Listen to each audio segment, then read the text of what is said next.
Cody Windwalker here with Prehistoric Encounters, and today we will be talking about the California Kingsnake. Now let me talk a little bit about legalities real quick. I forgot to do this in Pacific Gopher Snake.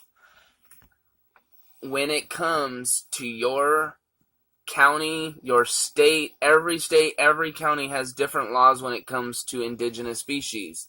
I live in California, so I want to speak specifically on California kingsnakes. They are only illegal if you find the natural color. Now, the natural color is a brown and like yellow-white color. This is a black and yellow-white color. So, and it's banded, which also doesn't happen very often in the wild. That being said, check the legalities. Do yourself a favor. Most states, it doesn't actually matter, but just make sure before you make a mistake. Now, California kingsnakes are an easy snake to deal with. They're essentially another type of corn snake. So the only difference is they're a little bit more aggressive. The one that you're specifically looking at right now, me and him have a love-hate relationship. He's tried to bite me a few times, but when I get him out of the cage, he's really, really mellow and loving. Now, hatchlings get, like most 6-foot snakes when they're adults, they're about 8 to 12 inches when they're born. They'll get between 3 and 4 feet commonly, but they have been known to get 6 feet. They'll live 20 plus years. Hatchlings can live perfectly comfortable in a 5-gallon tank. An adult can be in a 10 to 20-gallon tank. Now let me throw some knowledge down on you. People always think bigger is better. That's not always true. I do believe that, in my personal opinion. Now, I'm not saying other people are wrong, per se. I'm saying that I disagree with how that is. I feel like it's almost borderline animal cruelty to keep them in rack systems. The reason for that is if you have so many snakes that you have to keep them in rack systems or tubs, because I know a guy here locally will actually just buy 5-gallon tubs from Home Depot and put them in there, drill some holes. That is inhumane. That means that animal just sits there and does nothing, and it's cramped, and there's no way for it to bask. There's no way, so it's cruelty to do so. That being said, I want to go no bigger than a 40-gallon tank, if that. If you want to go bigger, scientific names for these guys. Class is Reptilia, meaning creeping. Order, Squamata, which is a fancy way of saying scales, or lizards and snake.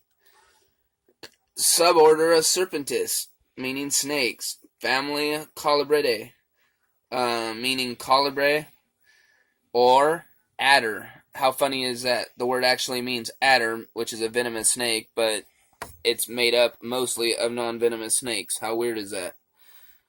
The genus is Lapropeltis. The species is Gatula. And the subspecies is California. Now, you put it together and you have the scientific name. Lapropeltis Gatula, California is its full scientific name. Now, I love king snakes. They were my first type of pet snake I ever owned.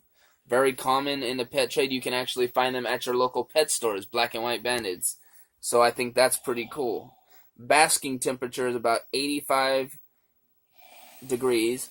Ambient, meaning the cooler side, needs to be about the 70s. Do not let it get lower than 70 degrees.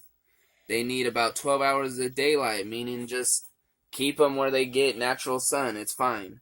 No humidity needed. Now, substrate. This is where people disagree with me. They think that aspen is good. Now, here's why I don't like aspen. Aspen, when you have constrictors, a snake that wraps around their prey to eat them, you run the chance of them getting compacted from ingesting even the most small piece of aspen fiber. Coconut can be ingested. It will digest and not compact. Now, compact is a fancy way of saying constipated. Now, in captivity, you would only feed these guys mice and rats. In the wild, they would essentially eat anything. Now, I want to go back just for a minute about the substrate. One more thing I forgot to add is, yes, they cannot burrow like most corns and king snakes enjoy, but if you put enough coconut fiber in there, they will start doing it. Both mine do it. They'll go underneath the water dish, they'll burrow in the house, they'll purposely close off one side of the house to do it. So now, behavior. I throw a semi-aggressive terrestrial, meaning that it sleeps on the ground. So they're semi-aggressive because they will hiss and they will rattle their tail like a rattler, which I think is funny. Somewhere along the line, snakes started getting, if you rattle their tail, we're scared of them because of rattlers. Now, the reason I like the coconut fiber, again, is if you look to the right over here, you'll see some water that's splattered. It'll absorb, and then it'll absorb, and then instead of humidity happening, it actually just dries out. Humidity happens when you keep it misted with a high heat all the time. That's not going to happen with a little bit of water. So it clears it up. And first and foremost, aspen will actually start mildewing way quicker than coconut fiber. Water, check daily. As you can see, I just got done watering my guys. Handle regularly, if at all possible, daily. I wouldn't do it too close to the days you feed. Like let them rest for a day or two, and then hold them 5 days a week. What's really cool about their name is their name comes from the word king. Whenever talked about, it means it eats its own kind. So king snakes will eat other snakes.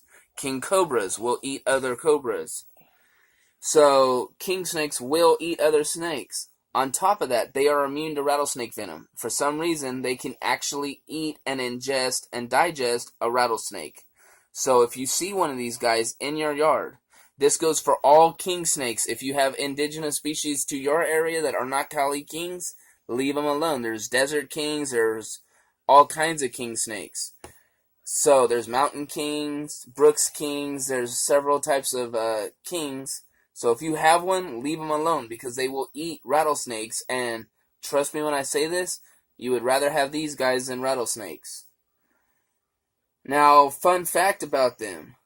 Like I said, they're immune to rattlesnake venom. How crazy is that? They're considered the least concern when it comes to conservation, and I would recommend cleaning it daily. So here's quite a bit of knowledge on king snakes. Really fun pets. I love them. If you hold them daily, they will be a very loving snake. And again, this is Cody Windwalker with Prehistoric Encounters. Thank you, and the next episode will be on Western hognose snakes.